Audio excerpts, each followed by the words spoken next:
Okay, so that was cool. That was poggers.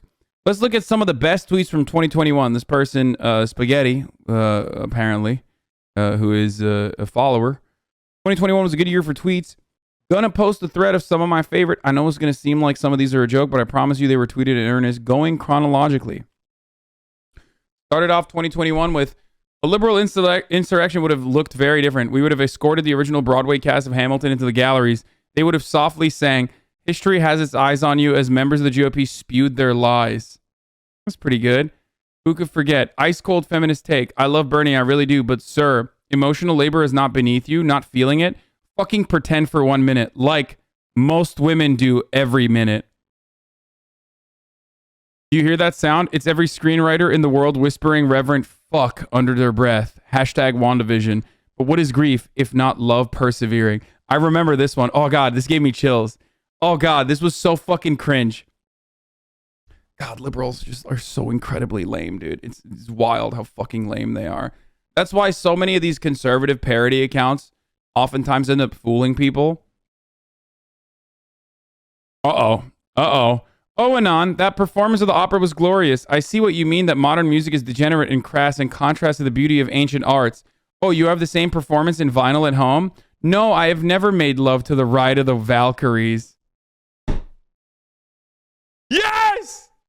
Oh, I love fucking green text posting on Twitter, dude. Oh, that's awesome. Edwardian Stoic, Edwardian Anon Esquire. Great. Incredible. Would you rather get paid $1 million right now or $50 every month for the rest of your life? I'll take option B. That's what passive income is. Find a way to make passive income. It'll change your life. We literally reviewed some of these tweets on stream. I will say that I'm very proud of my would-be victim for standing up to herself and not allowing me to have my way with her. I don't know how I could live with myself if I actually was able to follow through. I look back to her as an inspiration to fully stand up for yourself. What the fuck? What is happening right now? Hold on 1 second.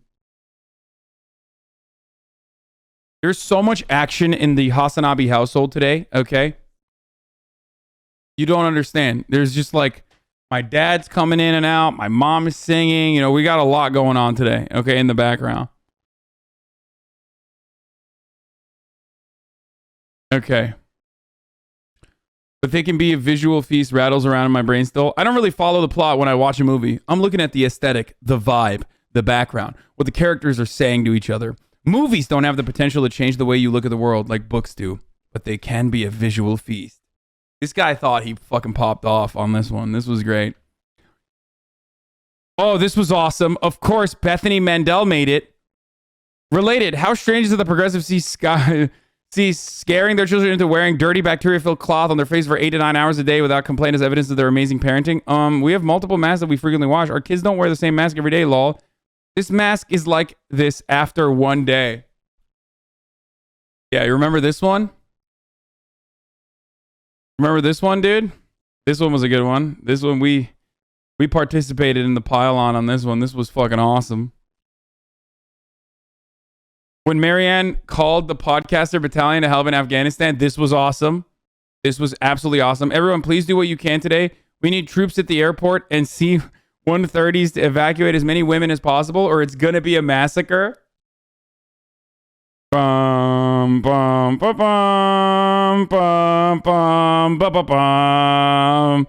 Like, what the fuck is Jimmy Dore, Crystal Ball, Kyle Kalinske, and Jank going to do? She didn't tag me because she knew I was already helping. Yeah, I was already out there with the podcast battalion.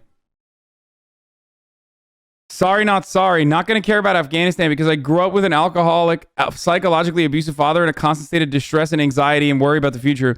Hearing the key in the door every evening was my own Afghanistan for almost 20 years.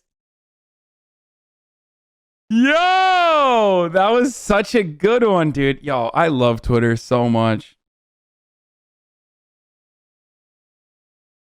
Genuinely funny. Oh, of course, Sarah Rao made it. It is wild watching white Americans freak out about Muslim terrorists while they buy hot dogs and ice cream for white terrorists here. in parentheses, themselves. Oh, she's incredible. She is a delightful human being. Who could forget when the Justice Democrats picked her up for a seat? I mean, goddamn. Goddamn. This is the lady that does this is the lady that charges like 20 grand to get rich old white liberal women to recognize how racist they are or something. I don't know. It's just, I mean, she's a grifter, but it's awesome. You know?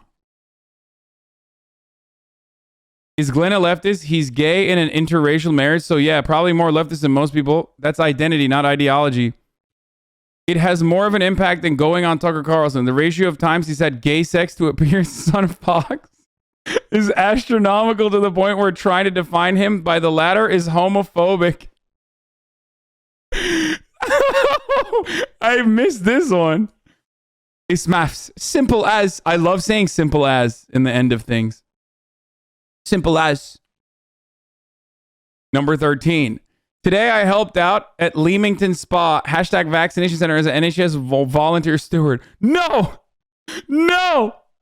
Oh, man. Dude, I just want to say, I feel bad that Dr. Naomi Wolf was banned. Okay? What a beautiful treasure.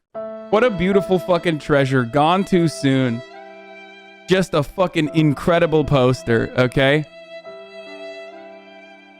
No! Oh, anyway, let's continue. Number 14. Oh, this was so good. On 9/11, I looked up and saw the second plane hit the World Trade Center.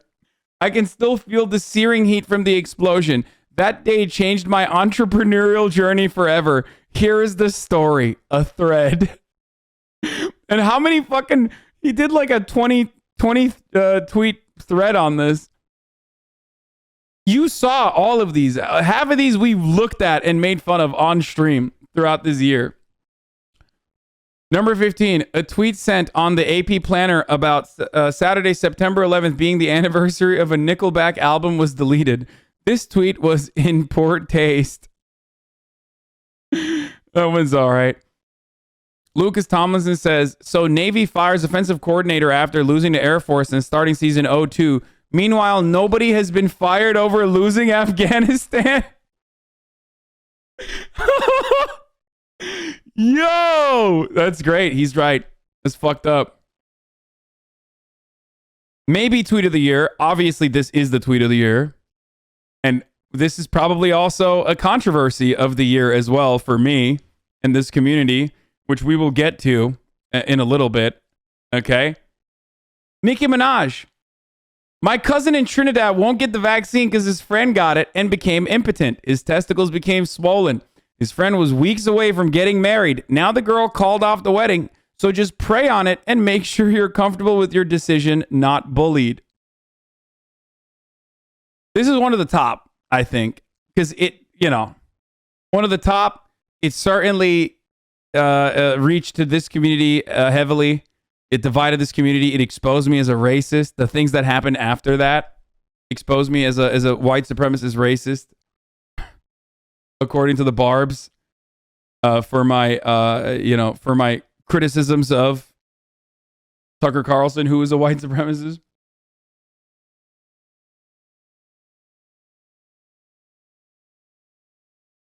You guys keep telling me to date someone my own age. I Googled 39-year-old woman. I will not be listening to you guys. If you remember where you were on 9/11, I'm not interested. Hey, yo! That's a banger, dude, from Keemstar. Forgot to include this one earlier, but whatever. Not sure if my date stood me up or got in an accident, so pray for her in case the latter. Good tweet, man. I only am unsure because she hasn't even read my text per the phone. I left an hour ago after waiting an hour and a half. I see the dipshits find my situation humorous. Yes, we do. In my fantasies, Pete and Chasten will have Kamala and Dougie over for weekly potlucks that Michelle Obama will crash with a bottle of wine and gossip after which Dr. Jill and Joe will bring the dogs over along with some homemade brownies to enjoy while they all sing karaoke. Wow. Okay. Too much liberalism can be very dangerous. I'm gonna say here, folks, like, don't try this at home. Do not fucking look directly at the liberal tweets. It can give you permanent brain damage. I already have permanent brain damage from looking at too much lib shit. So I'm just gonna warn you guys again. Don't try this at home. Don't look at it. I'm a professional. I've done this a lot. I know what's happening. Just don't try it on your own. Mad at Bones. You can always recognize a place in which no one is feeling much or any grief for a lost loved one and death, dying, and everyone you love decomposing to bones is just a joke. This one was great. This person got upset at people putting skeletons outside of their house. For those of you who don't understand, this is an unironic anger. Also, why is this entire tweet in parentheses? This is a unique way to tweet. I've never seen that one before. Oh, Amy Teresi made it to the fucking top. I'm a childless 32-year-old woman posting frogs online to other people in their 20s and 30s. I've been called trad, socially reactionary, fascist, social chauvinist by the left for many years for objecting to their repulsive anti-human social politics. Joe Blow says, I'm a 43-year-old NEET. I will seed your eggs. You can move in with me and my mom. It's a large house, plenty of privacy. Then I will have a reason to get a job, stop being fat, and get my life together.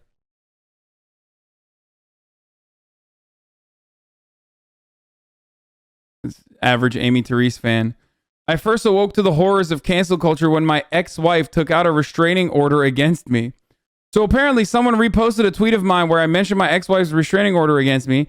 Well, just so you know, she only took it out because, according to her, I spent too much time being a racist on Twitter instead of raising my kids like a real dad.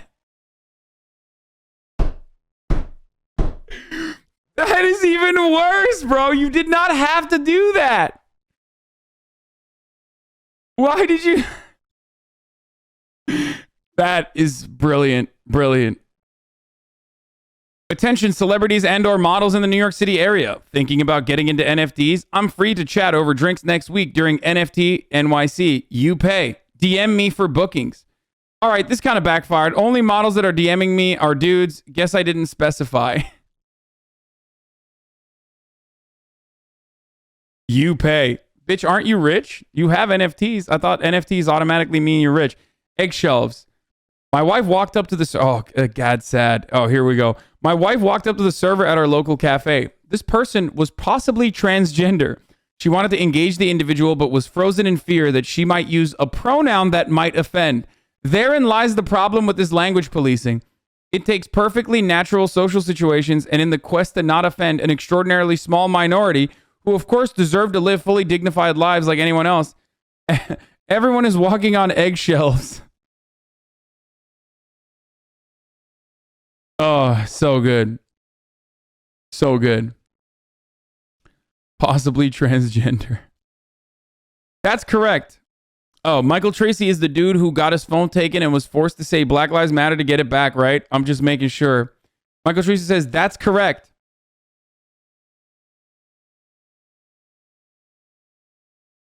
A thuggish group of black-clad protesters did steal my phone out of my hands as I was recording a public event, after which they forced me to recite a political slogan in order to get it back, then hurled objects at me and threatened to curb stomp me. Cool stuff.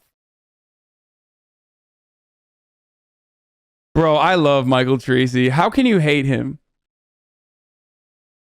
Like, if you hated him so much and he went away, that would suck.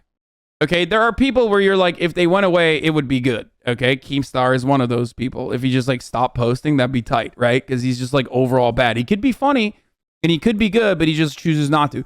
Michael Tracy, on the other hand, is like he's awesome. He's fucking dope. You know what I mean? He like does not stop. He finds a way to mathematically create the absolute worst fucking take possible in any given circumstance, in any given situation. And it's for your benefit. Like, you can appreciate it. 27, Keith Buckley. Oh, no. Oh no, friend of the show Keith Buckley got on this list. Did Seinfeld the show, not the human, completely eradicate empathy from cultural consciousness, or did it just show people that they had an unhealthy amount of things in common with other people who had no empathy or neither? I just started from season 1 and I already feel surly. Okay, so it's safe to say empaths had / have a hard time watching the television show Seinfeld. That's all I was after. Thanks, good talk. Whatever, Keith is dope. Fuck you guys. Oh my god. Okay, listen. Cool people are allowed to have one weird thing, okay? They're allowed. Keith Buckley, cool person. Totally allowed to be an empath, okay? If he wants to be an empath, he's an empath. Shut up. Shut up. That's the first friend of the show / like cool person I've seen on this list so far. Richard Dawkins. U.S. series called Young Sheldon nicely passes dull time on exercise machine. Witty like Simpsons. Not just contrast of solemn young genius versus Sibs, but gentle satire on normal U.S. family, fat football coach father, airhead religious mother, brash, in-your-face grandma. Fun. Wow, didn't realize that Richard Dawkins had even worse takes than, his overt Islamophobic perspective. My man he's a Bazinga head, which, of course, it makes sense. Oh, fuck me. Maybe America wouldn't have grown up to be such a mess if it had been raised by founding mothers. Let's go, dude. That is fucking fire. Okay? Nothing better than that. That's perfect. That's really good. The Horse Whisperer. Okay, that's it, lol. Wish I had a number round to end it on. That was pretty good. Congratulations to Willem DeFriend. I love that.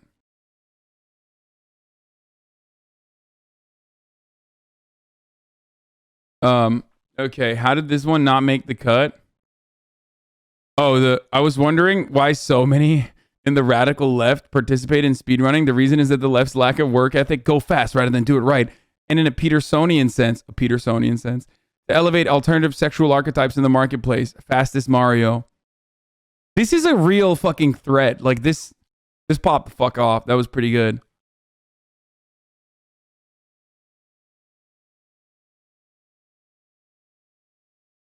The cornflakes food sensitivity person was pretty good too. Y'all don't want to have this conversation. Y'all are not ready to have this conversation. Wait, let's see this one. Jared Kushner looks like the only pedophile who'd be a bottom. Oh my god. Okay, dude. That's not an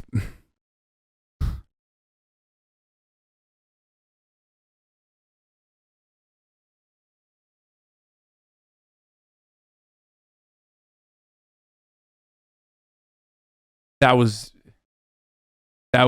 unacceptable. A bit much, okay? I'm not laughing at that. Oh, this was pretty good too. I've been hacked. This is from like literally last night. I've been hacked. All my apes gone. This just sold. Please help me. Wow, that's so shitty. I'm really sorry, dude, but please change your PFP since you can no longer own it. Yeah, that was pretty good.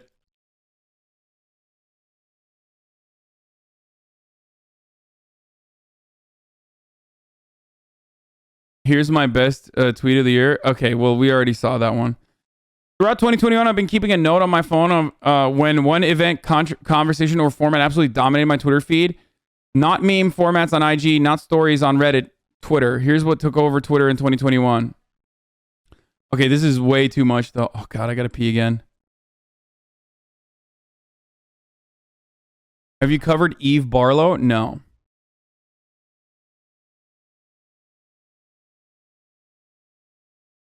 Jennifer Rubin's meatball tweet is the tweet of the year. Was that this year? I thought that was in 2020. Yeah, that was. The boyfriend looks nice and the girls seem to have eaten their spaghetti and meatballs.